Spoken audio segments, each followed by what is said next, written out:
what would be your advice how to find your first client? Hmm. Man, okay, so we talked about figuring out who you actually want to work with. I think the first thing is obviously you've got to nail down like the service that you're offering and then your offer. So you've got to get that like super like nailed down. So it just makes sense. Like you really need to spend time to think about it. Not time where you overanalyze it because a lot of people do that and they stay stuck and then they don't put it out there. Um, Yeah. just put it out there. The best way to know if your offer is going to be picked up, it's going to be sold, is you put it in front of people. And if they Mhm. like it, they'll jump on it. But for me, and what I would recommend is basically two different things. Is number one, your content. So I would recommend like getting very heavy on the problems that your ICP, your ideal client profile, customer, etc., is dealing with, because you want them to go to your content. You want them to like be able to see and feel themselves within like this message that you have. This is not my strategy, but I'm going to drop it. Is Yasmin talks about, even though we are going niche in our content, with your hook and your rehook on your LinkedIn post, to go very broad with that. So we're not niche down those first two lines, but then after that, niche down, just so when you are posting your very niche content, you basically won't alienate like the rest of your followers. You want to kind of at least get their attention on it and then niche down. So I think that that's important. And then the second thing is it's the DM strategy. People talk about like go and comment on their stuff and then go send the DM. Great. Some people aren't posting, then you're going to need to send that initial DM. For me, for people that are very busy, I feel like sometimes it's best to just get the DM out. In a perfect world, we can spend time like warming up our audience, but it doesn't always work out like that.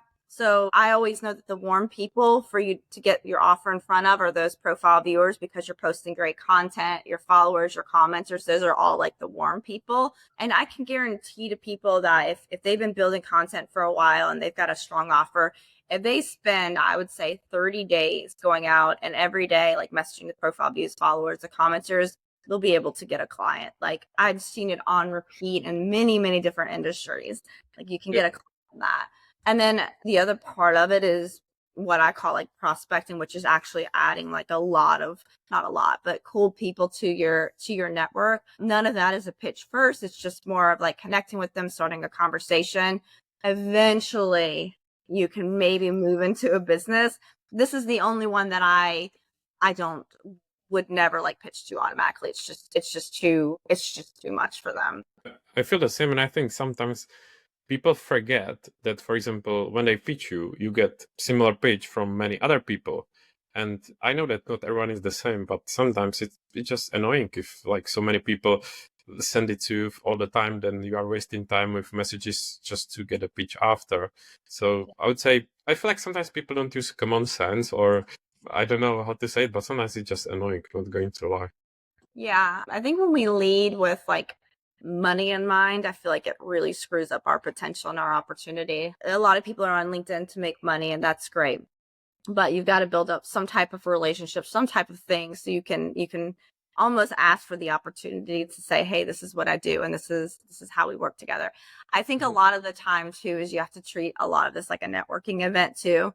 You're not Yeah. you're not gonna come up to me a networking event and just be like, hey, this is what I do, here's my card, like call me tomorrow, let's set up a meeting. It's super cringe. So we have to have thing. And the more mature the follower, the more mature the audience, you have to even more walk slower, because they're like, no, because they've been doing business like OG from like day one, and they're just like gonna completely throw you out. Yeah, I agree, and I can see it myself that it really makes a difference if there is someone who's, for example, been showing up in my content, in my posts, and it feels like there is some kind of relationship with me, and like engagement, so that I know the person, compared to someone who just shows up in your DMs and straight tries to pitch you something or say, "Oh, I've been following engineer content, but I'm sorry, I've never seen you. I don't even know who you are." So it really makes a difference if someone shows some kind of effort in advance. Yeah, absolutely, it's a game changer, I believe. I think so too. And Victoria, we kind of discussed it before, like virality and these things. I don't want to ask you that question, but still, I'm sure you do too, like DMs once in a while, how to grow. So what would be your advice related like to the content or to LinkedIn if people want to grow faster their brand. Again, I don't want to say how to go viral. I don't like to say that, but I'm sure that you know what I mean. Yeah, I think a lot of it has to do like I think moving our brain away from viral, like I said, like move it less from viral and more about like building the audience that will come for your content. A lot of the creators, the big people that we see, like they spend hours upon hours actually building their audience. And so but when they continued to do that and then started posting and continued to post, like they built that community, so the community came for their stuff. It wasn't always that they just had great content that went viral. They literally spent hours engaging and building up that network. So I think that that's really important is to go out and establish that audience that will see value in your content and want to come for it. And that's like the easiest way to grow is establishing relationships. So some of that is engaging on their content and just continuing to engage, maybe send a DM and just learn a little bit about them, because next time your content comes on their feed, they're going to start supporting it. I do think that there are ways that you can go viral, is if you're looking at, okay, what industry am I in and who are like the top players. Again, if it's the top players, you have to be careful because they may have spent, years building up that audience. Some, let's be honest, do have engagement pods going on. So you see like 5,000 creators underneath their thought leadership. Yeah, and all the comments that sound pretty much the same and don't add Yeah. anything valuable. But you can start to find out like, okay, like this person's been posting about this and I'm seeing a trend. Like if you post about this, like it gets a lot of engagement. So you can kind of hack the system with that to see like, okay, these are good posts. They do really well. What's my take on it? And kind of recreate that with your own, wording, all the things, Yep. don't copy. That would be the way. But I think it takes a while to build up the audience, but building up the audience and posting really, really specific pain driven content will be very, very helpful. And then a lot of times people like to see like the thought leadership. So like not even like the thought leadership, but more of like who you are behind the scenes, what you're doing, like what's your life like. That resonates with people.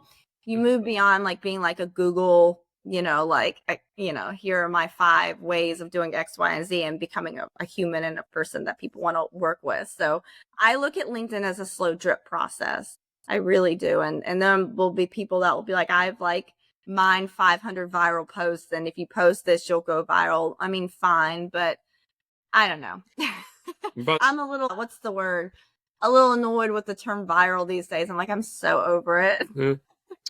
I understand, and I think sometimes maybe it will be good if people actually experience to know what is it like to go viral, because then they find out that it's not really anything probably to want if you get like audience and engagement.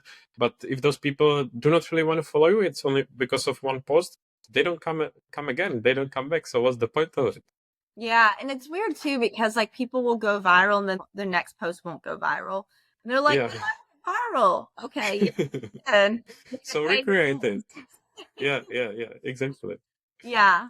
We just have to be careful. Social media, like we have to really get very, very focused on like why are we here? What's the goal? What are we doing? And go after that and try not to like look at all things, because there's a lot of things if you are on social media that are very distracting, and you just got to stay in your lane, stay focused, understand who you are, what you're doing, and just follow that track, because it can be very, very challenging to like build a business with all the noise. So I cut that out and just be like, I'm here to get clients, and that be your goal. That is very true, and I think it's always worth reminding: do not compare yourself to others.